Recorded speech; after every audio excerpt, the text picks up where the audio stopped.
డబ్బాల్ Bowral check post పైన ఆకస్మిక తనిఖీలు నిర్వహించడం జరిగింది.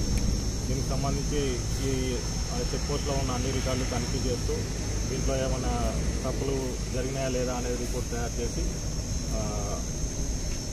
చేసి ఇవ్వడం జరుగుతుంది. ఈ ఏసీబీ డీజీ గారి ఆదేశాల మేరకు ఈ ఆకస్మిక తనిఖీలు అనేది చేపట్టడం జరిగింది. అమౌంట్ దొరికింది పెద్ద ఇంకా జరుగుతుందండి. అమౌంట్ ఎంత ఉంటుందని టాలీ చేస్తున్నాము. అది లిమిటెడ్ అమౌంట్ అంటే ఫైన్కి సంబంధించిన అమౌంట్ ఉంది. మిగతా ఏదైనా ఉంటే దాన్ని కూడా మేము తెలియజేస్తాం.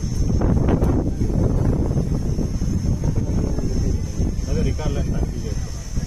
కొంత ప్రాసెస్ రెడీమేడ్గా డబ్బులు తీసుకుని దొరుకుతాయి రెడీమేడ్గా దొరుకుతాయి అని అంటే లేదు బ్రదర్ అది